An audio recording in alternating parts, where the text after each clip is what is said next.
Assalamu alaikum masu sauraron mu. Barkanmu da wannan lokaci. Barkanmu da sake kasancewa da ku dai a wannan tasha ta mai albarka. Haka zalika idan wannan shine zuwanki na farko ko zuwanka na farko shafin namu. Ka danna mana subscribe sannan sai ka danna ƙwararrawar sadarwa. Ta haka ne kaɗai za ka samu sabbin shirye-shiryen mu da zarar mun ɗora. Yau ma dai cikin ikon Allah muna ɗauke da wani sabon littafi mai suna Manal. Littafi ne wanda zai faɗakantar da ku ya nishaɗantar da ku. Ko dai kawai ku kasance tare da mu a wannan shafin namu na YouTube ɗin. Bismillahirrahmanirrahim. Manal. Babi na 1. Ƙaddarorin rayuwa tamkar taswira ce da ke zane a takardar lissafin rayuwar kowane ɗan adam. Duk yadda ka so ka goge su ko ka kauce musu ba lalle ne ka samu makamin yakin ba. Balle garkuwar kare kanka daga isowar su gare ka. Komai gajarta tsawon shekaru ko yawaitar su. A wasu lokutan mukan yi kuka ne da hawaye, sai dai kukan zuciya shine mafi ciwo da ɗacin kuka da ya fi kassara rayuwarmu da nasarorinmu. A ɓoye ko a zahirance da ba ma iya mantawa. Don a wasu lokutan har tambarin taban da zamu rinka tunawa a lokaci bayan lokaci yake bar mana. A farkon haihuwarmu iyayenmu su ne garkuwarmu. Dan sukan sadaukar da komai nasu domin lullube rayuwarmu da dukkan fatansu. Sukan raine mu da shauki da yaƙini har izuwa girmanmu. Hakan ya saka soyayyar su ba ta taɓa goguwa a zukatanmu. Sannan takan bambanta da irin kowace soyayya da za ta biyo bayanta. Ko da hukunta mu suka yi muka ji zafi muka yi kuka wannan soyayya ta su ba za ta taɓa canza kanta a zukatanmu ba. Saboda su ɗin su ne dai tamkar ɗaya da dubu a dukkan abubuwan da ke zagaye da mu na nasara ko akasinta. Lokacin da girman mu ke ƙara yawaita sai tsufa ya riske su mu kuma ƙuruciya sai ta baibaye mu. Sai dai me? Daga lokacin da ka iya tantance ma'anar fari da baki a yau ɗinka da gobanka, littafin ƙaddarar ka kuma ya fara kenan da manyan zanukan layukan da ke bayyana jarabawoyinka. Yakin ba yana farawa daga gwagwarmayar rayuwar duniyar kawai ba ne. Har ta neman lahira da zaɓa makai makoma kyakkyawa ko akasinta. Domin kuwa fara rayuwar girma na farawa ne da daidaiton mizanin ayyukan samun ladanka, da kuma zunubi duk a bayyane kuma a rubuce ga wanda ya halicce ka. Iyayenmu kan gama gwagwarmayar ƙuruciyarmu, sannan su koma ta girmanmu. Babu gajiyawa saboda su ɗina daban ne a gare mu. A lissafin fara fahimtar kanka da tabbatar da wane ne kai, da wahala kaga babu armashin soyayyar ƙuruciya da takan yi kutse a kaddararka. Ba soyayyar ba ce kawai a bar kallo ko zama daban a gare ka ko wanda ke tare da rayuwarka. A'a, ya soyayya ta fara. Ko ta ƙare, ko ta kasance, ko ta ci gaba da wanzuwa. Ita ce madubin dubawarka ko kuma masu wuyar bibiyar rayuwarka, ko kuma in ce masu bibiyar labarinka. 'Yan mata ne su uku sanye cikin kayan hidimar ƙasa. Sai suke a bakin titi kowace hannun ta riƙe da hannun trolley ɗin ta alamar abin hawa suke jira. Dan suna mata kokarin sai da nafef amma mafi yawancinsu sai kaga akwai wani a ciki. Yayin da ba zai ishe su ukun duk su shiga ba. Cikin ɗan damuwa da kosawa ta tsakiyar tasu da bata fiye ba yawan fara'a a fuskata ba. Ta ɗaga kai tana kallon sararin samaniya da ke ta haɗa hadari. Ko kaɗan ba ta fatan ruwan nan ya taɓa ta. Don haka baya zama mai sauƙi a gare ta shi yasa tafi kowa damuwa da samun abin hawan nasu. Daɗin daɗawa tafiyar tasu mai nisa ce. Don kuwa jihar Kaduna suka nufa. Fara tasowar iskar hadarin yasa ta dubi 'yan matan nan idanuwanta cike da ƙwalla.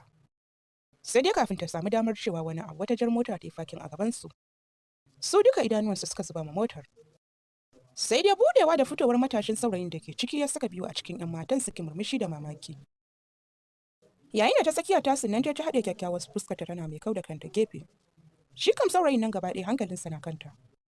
Ƙarasawa gaban sai daidai setin ta ya tsaya tare da faɗin. Yanzu duk saurin nan da nake sai da kika nemi guje mun? Fuska ta sake haɗewa tana ɗan matsawa baya. Kansa ya ɗan sosa yana mai sakin murmushi. Hankalinsa ya maidar ga sauran biyun cikin jifansu da firar wasa da harara ya ce musu. Amana bata ce haka ba abokaina. Kamar ni ina da ku amma a so a haɗa kai da ku a gujen mu? Dariya suka ɗanya a lokaci guda ta gefen damarsa mai ɗan jiki kaɗan ta bashi amsa da cewa. Ina ai ba za mu taɓa yadda hakan ta kasance ba. Ko an gudan maka ma mu za mu kawo ka har wajen ɓuyar arke. Amma ai mana afuwa mutuniya ta kace ta adame mu da tafiyar safiyan nan. Ka san jiya ko baccin kirki bata samu ta ba saboda farin ciki za ta koma gida ta ga Ami.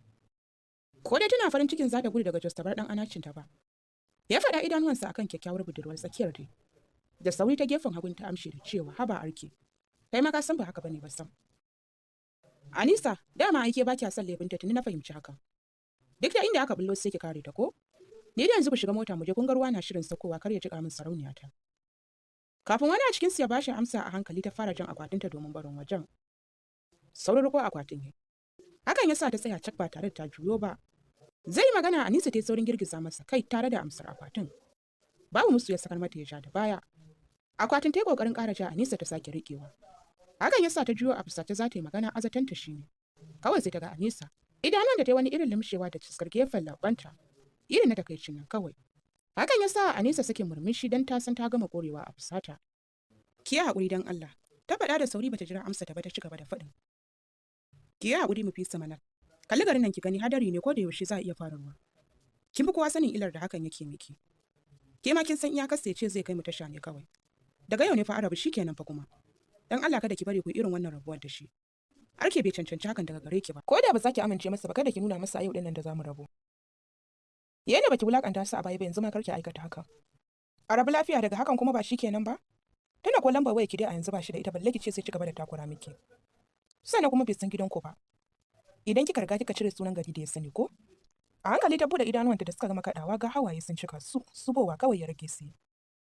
Labban ta bude za ta yi magana ruwa yayi wani irin kecewa lokaci guda. Gaba ɗaya sai ta rikice. Har ma bata san Anisa ta ja hannunta ta tura ta cikin motar ba ita ma ta shiga. Sai da ta ji babu saukar ruwan akan ta sai karasa sannan ta farga ta dago kanta da ta tusa cikin kafafunta da sauri. Dagowa da zade suka hada idanuwa da arke da yayi wani zuba mata idanuwa kamar zai cinye. Nata ta janye da sauri ta juya tana kallon kawayen nata. Da sauri Ziza ta nuna Anisa alamar babu ruwanta ita ce. Anisa ma sai ta maridece mata fuska alamar kada ce komai dan Allah. Harara ta sakar mata tare da dauke kanta. Kawai sai ta juya ta fara goge fuskarta da ruwa ya fara tabawa da hankicin. Inda motar ta fara tafiya babu wanda ya magana. Ga ruwa ana kurarawa tamkar da bakin ƙwarya. In wasu motocin ma sun koma gefen titi sun tsaya. Sun zo sun wuce ta shayi sa Ziza ta yunkurin yin magana da sauri arke da ke kallon su da miro ya mata alamar roƙon ta shiru. Hadiya maganar ta tana murmushi. Sai kuma ta dan dubi Manal da kanta ke sunkuye Nobel a hannunta alamar karatu take yi. Shi yasa bata san wani da ake toyawa ba. Shi ma dai arke ya raba hankalin su biyu ne. Rabi ga tuki rabi ga kallanta. Manal kyakkyawar yarinya ce kuma nutsatsiya za a iya kiranta da saka-saki a tsaho. A wani gurin kuma wasu kai tsaye za su iya kiranta da doguwa duk da bashin ta leliya bace. Sannan bata da wani jikin kirki. A duk wanda ya santa musamman ma tsawon shekarun nan za a iya saka ta a jerin muskilayen mutane. Bata da yawan magana haka ma bata da fara'a ko yawan walwala sam. Dan da wahala ka ga murmushi ma akan fuskar Manal balle a kai ga dare. A koda yaushe fuskar ta cidin take. Hatta da magana ma sai ta so take yin ta.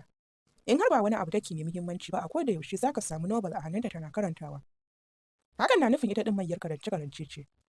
Dan zamu iya cewa ma yawancin karance-karancen nata ne yasa koda yaushe zaka samu idanuwanta da ice glasses fari tas. Da mutane da yawa ba sa iya boye mata cewa yana mata kyau sosai. Ita ma kanta ta san yana mata matukar kyau. Dan ta kai tun ma tana sa shi domin karatu har ya zame mata jiki a koda yaushe zaka gan shi tare da ita. In har ba bacci za ta yi ba ko kuma wani abu wanda ba a bukatar sa ba. Sai da kuma abin da kowa bai sani ba wani dalili ne daban ya ɗabi'anta ta da yawan saka glass ɗin a koda yaushe kawai ba dan karance bane. Duk da a bangaren karatun ma yana ba ta gudunmawa mace. Ganin tafiyar ta ki karewa hakan yasa ta daga hannunta ta dan gyara glass ɗinta tare da dagowa ta kalli titi. Har yanzu ruwa ake zulawa. Sai dai hakan bai hana ta fahimtar har sun fara barin jinsu. Da mamaki a karo na farko ta duba arke da tunda ta dago ya kama kansa daga sadar kallanta da yake yi. Kamar za ta yi magana sai kuma ta kauda kanta. Sake maidawa ta ga littafinta. Sai dai ba karatun take yi ba shiru ne kawai ta tana jiya maganar da take son fitarwa. Sai da ta mula dan kanta sannan a hankali cikin sassanya muryarta da take matukar zama mafi girman rowa ga masu son jinta irin su arke. Ta furta cewa bayan waccan tashar akwai wata ne a gaba na gaban wuce. Har cikin tsakiyar kai ya ci gajeren zancen nata. Sai da ya limshe idanuwansa ya buɗe tare da sakin murmushi sannan ya bata amsa da cewa ba zan iya sauke ki a ko'ina a cikin wannan ba sai ki haƙuri sai Abuja. Dagowa ta kamar za ta kalle sa sai kuma ta fasa. Kawai sai ta maida dubanta isuwa ga littafinta tana ɗan ciskar gefen bakinta. Murmushi ya ɗan saki shi ma ya ɗan fahimci wannan cizon laɓan nata takan yi sani a duk sanda ta kai ƙarshen ta kai shi da har ta rasa abincewa. Ki yi haƙuri Firis, ya sake faɗa a hankali. Ba ta tanka masa ba sai ma sake maida kanta ta da karatun nata kawai. Shi ma sai ya gumda bakinsa ya maida hankalinsa zuwa ga Suzi tunda dai ya samu da alama da ta haƙura. Tana ta karatun da suna ta fira. Yawan sakwata a firar tasu da dariyar da suke yi ne ya fara gundurarta.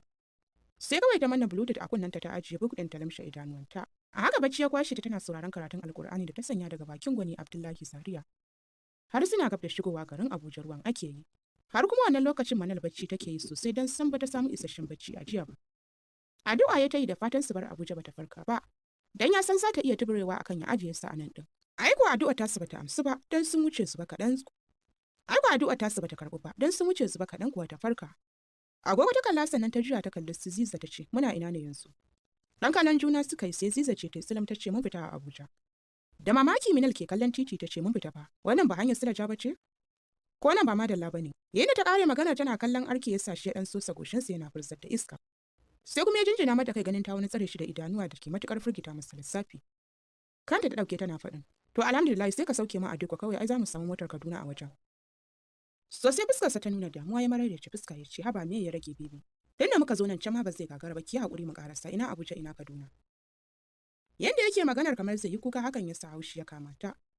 Mutumin nan san baya ganewa. Ta rasa kuma me za ta yi mai ya gane din. Duk yana ta so ta hana ya kai su Kadunar hakan bai yiwu ba. Dole tana ji tana gani ya ɗauki hanya. A hankali ta sake mai da kanta ga Nobles ɗinta ta share su. Sai su ne kawai suke tafiyarsu da shi. Yanzu ma ko sun sako ta a firar ta su ba ta tankawa. Suna isowa kawo ta ce ita anan za ta sauka iya kamar bai ji ta ba. Cikin ɓacin rai ta juya tana kallon su nesa cikin jin haushi. Duk da muryar ta tana fita ne da sanyi da nutsuwa ta furta cewa malamai ku sa ya sauke na anan tunda dai na ga da sawar ku yake yin komai. Kafin ma su bata amsa a arke ya saurin faɗin sorry baby babu ruwansu. Ya fata na dai kawai na dire ki har kofar gida don Allah. Yanzu kan harara ta zuba masa ya wani lamshe idanuwa da budewa a lokaci guda ya sauke sa a kanta. Da ta san ta asar da hararan nan ke masa da ta tausaya masa ta bari. Ganin dai za ta kife da shi ya gyara murya yana wani maraidar shi fuska. Please ki tausaya min hararan nan illa take yi min. Ya faɗa a wani irin hankali kamar mai raɗa har yana ƙoƙarin ɗan matsota. Janye jikinta dai ta lafiya a murfin motar tana rumtsa idanuwanta da ƙarfi. Daga haka bata sake yin magana ba. Sinisa ne suka shiga nuna masa hanya har unguwar Siminal ɗin da ta kasance cikin manyan anguwannin da ke Kaduna, waɗanda kuma ake ji da su. Daidai ƙofar wani katafaren farin gida da aka yi ma'ado da gardin suka tsaya. Take wani sauke ajiyar zuciya yana kallon gidan da kyau. Lallai ashe ita ma 'yar masu kuɗi ce. Dan gidan nan kam ya kai a kira shi da gida. Fitar Manal a mota ta sashi saurin katse tunanin nasa shi ma da sauri ya buɗe ya fito. Daidai tana ƙoƙarin buɗe but. Shi ne ya saurin sako mata da akwatin da ya juya da nufin sauke na Sa'anisa da jakayenta. Sa'anisa ne suka gama fahimtar me take shirin yi duk suka fito. Magana Aziza ta yi yunƙurin yi mata wani irin kallon na babu ruwanki da ni ta ja akwatinta ta gaba. Sai ta ɗanyi taku 2 zuwa 4 kana ta jiyo ta kalla arke da ya zama tamkar gunki a tsaye. Idanuwanta da ke cikin gilashi ta ɗan mishi ta buɗe a kansa. Mun gode da ƙoƙari Allah ibar zumunci. Amma zan baka haƙuri don Allah karka ci gaba da wahalar da kanka. Kamar yadda na faɗa maka gaskiya tun a farko ita ɗin ce dai har yanzu. Allah ya haɗa mu da alkhairin sa ya fi juna. Kafin ya yi wani yunƙuri har ta shige gida. Ƙoƙarin binta ya da hanzari mai gadin da ke tsaye daga cikin gidan ya babbake ko ina ya hana shi. Dole ya dakata ya kai hannunsa ya ɗan taɓa goshinsa ya furzar da iska mai nauyi. Ka yi haƙuri don Allah a arke. Anisa ta dawo da arke daga bin mai gadi da kallo idanuwansa sun kaɗa sosai. Iska ya ɗan sake furzarwa ba tare da ya daina kallon mai gadin ba.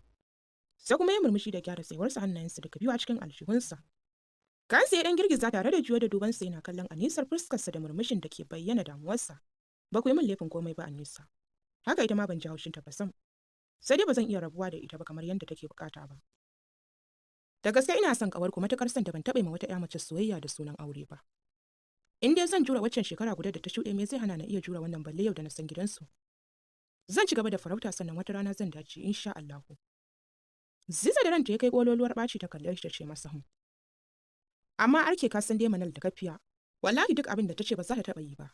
Ya kamata kai maka gane hakan tun da dai ka gani. Ta ɗaya ci ana abu ɗaya amma komai bai canza ba. Ta yaya yanzu kake tunanin za ta canza da kuke nesa da juna? Arke ne ya ce na bar komai a hannun Ubangiji. Shi ne mai sarrafa zuciyoyi a yanda ya so a yi zulfi. Ina ji a raina za ta canza. Arke ba da amsa yana haɗiye damuwarsa. Anisa ce ta ɗan yi murmushi har shikiranta tausayinsa take ji. Muryarta ta kwantar cike da son kwantar masa da hankali ta ce masa insha Allahu kam. Tunda ka dogara da Allah zaka cire ba. In dai Minal matarka ce sai ka aure ta kuwa. Ita ma na san ba tana yin komai don ta wulakanta ka bane akwai dai wani dalili. Saboda duk wanda ya san Manal sani na gaskiya ya san ba ta da wulakanci. Na nesa da ita ne kawai ke mata kallon girman kai amma san ba haka bane wallahi. Ni ma shaida ne a nesa shi yasa nake mata uzuri cewar arke.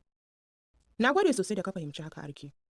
Bari mu je mu karasa gida mu ma. Mun gode sosai da kokarinka. Allah ya bar zumunci ya saka da alkhairi. Mun taso ka tun daga Josfa.